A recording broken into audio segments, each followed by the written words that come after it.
Hello everyone. तो आज एक डिफिकल्ट टॉपिक को आसान बनाने, यस, सिस्टम ऑफ वेरिएबल मास, जिसमें पर्टिकुलरली रॉकेट प्रोपल्शन जो कि थ्योरी में अच्छे से एनालाइज कर रहे हैं, उसके रिजल्ट हम याद रख लेते हैं। लेकिन सिस्टम ऑफ वेरिएबल मास को सिंपली कैसे सॉल्व करना है, आज हम आपको सिखाने वाले हैं। देखिए, न्यूटन्स लॉ ऑफ मोशन हमें सबको याद है, एफ जो है rate of change of linear momentum के बराबर रहता है। Yes, F is proportional to और equal to dp by d. ये तो सबको याद है। बस यही है, सिस्टम ऑफ वेरिएबल मास भी इसी से सारा सॉल्व होने वाला है। आप देखते रहिए, D by d T, T जो है वो हमारा एमवी होता है। अब देखो, जब तो मास है कांस्टेंट तब तो इसे इससे बाहर ले लेते हैं डिफरेंशियल से, लेकिन अगर मास है वेरिएबल तो मास बाहर नहीं आ पाता और हमें ये बाई पार्ट्स इसको सॉल्व करना पड़ता है। प्रोडक्ट रूल लगाना पड़ता है, m DV by d t plus v d m by d, क्योंकि मास भाई वेरिएबल हो गया ना, तो वेरिएबल में DM by d T zero तो होगा नहीं। तो देखो, ये न्यूटन लॉ हमें शुरू में ही इंडिकेट कर देता है कि अगर वेरिएबल मास होगा तो फोर्स में ये जो m DV by d t, इसके साथ साथ एक एडिशनल टर्म आने वाली है v d m by d t. तो फोर्स ड्यू टू वेरिएशन, किसके वेरिएशन? Of mass. मास के वेरिएशन के कारण जो फोर्स है वो कौन सा फोर्स है? वो है v d m by d t. अब आप ध्यान कीजिए, आपको क्लास में पढ़ाया जाता है रॉकेट प्रोपल्शन। फाइनली जो थ्रस्ट आती है रॉकेट पे वो v exhaust d m by d t आती है, right? V exhaust d m by d t आती है, फाइनल थ्रस्ट जो रॉकेट पे निकल के आती है।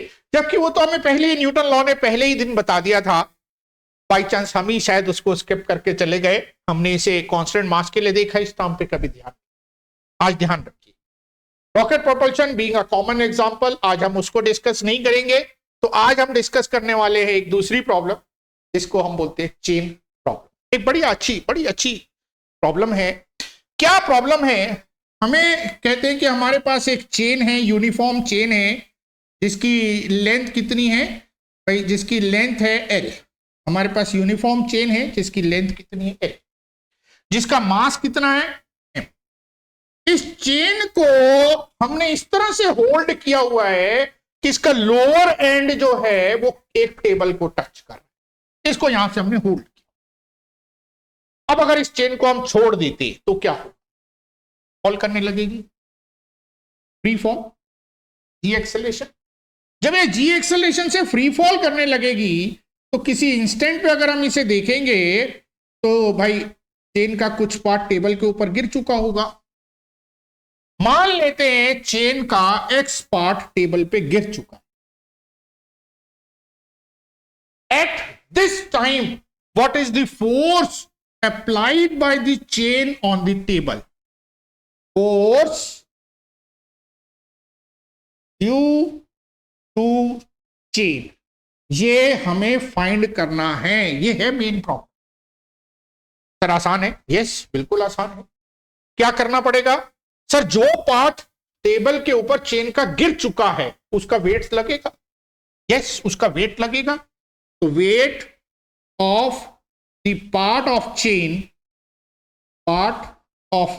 Chain lies on table. कितना होगा भाई? कितना होगा भाई? पूरी चेन का मास m था, पूरी चेन की लेंथ l थी, तो mass per unit length into length of chain, ये तो मास हो गया, इनटू g, ये तो लगेगा ही। लेकिन उसके साथ साथ जो ये चेन का पार्ट आके इसे हिट कर रहा है वो भी तो एक फोर्स लगाएगा। वो फोर्स कैसे निकालेंगे?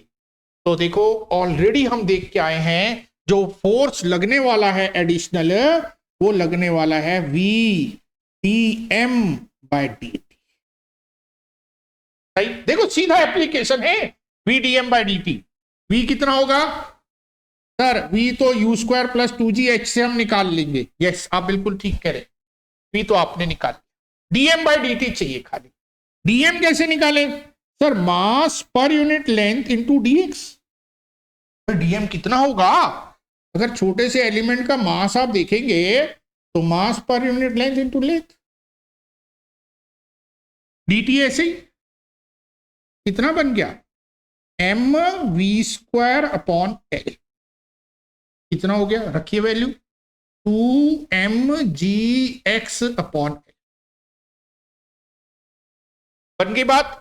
तो what is net force, net force जो हो गया वो हो गया हमारा weight M G X upon L plus 2mgx upon L, ये हो गया हमारा 3mgx अपॉन एल, ये है नेट फोर्स, राइट। देखो इसी चेन से रिलेटेड एक क्वेश्चन और देख सकते हैं हम, अरे एक और, हाँ बिल्कुल, कैसा, इस पर हम जस्ट रिवर्स मान लेते हैं, हम मान लेते हैं कि हमारी जो चेन है वो पूरी टेबल के ऊपर ही रखी हुई है और हमने इसका एंड पकड़ के इसको ऊपर उठाना शुरू कर दिया, वी वेलोसिटी से उठाना शुरू कर दिया।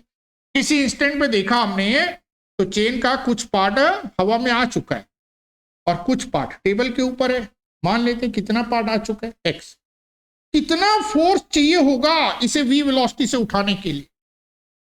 देखो बहुत बार तो मिस्टेक होती है, कैसी मिस्टेक होती है, सर कांस्टेंट वेलोसिटी से चल रहा है, एक्सेलरेशन तो है नहीं, तो नेट फोर्स 0 होना चाहिए, नेट फोर्स 0 होना चाहिए तो अप्लाइड फोर्स इसके वेट के बराबर होना चाहिए।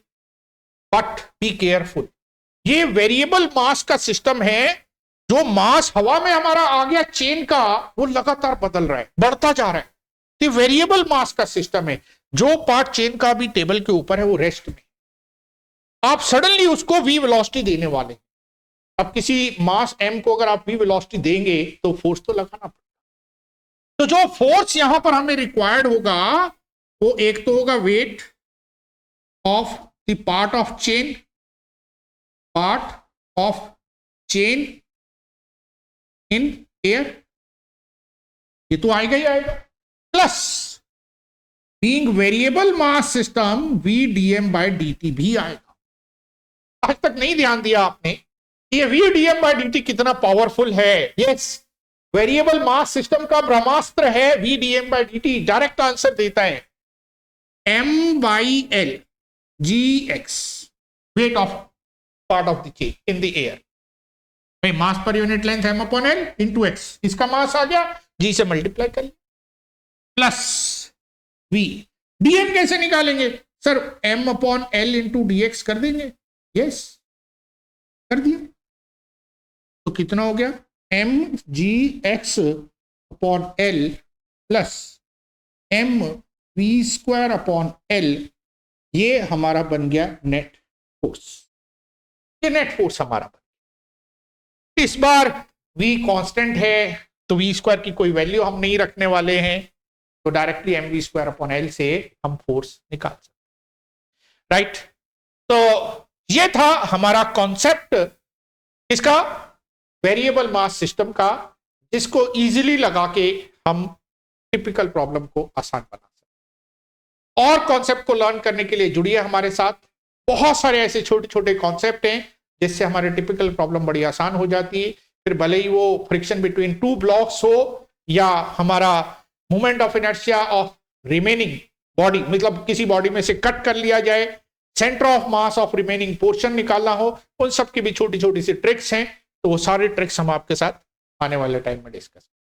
तो आज इतना ही, फिर मिलते हैं नई ट्रिक्स के साथ, तब तक के लिए बाय बाय एंड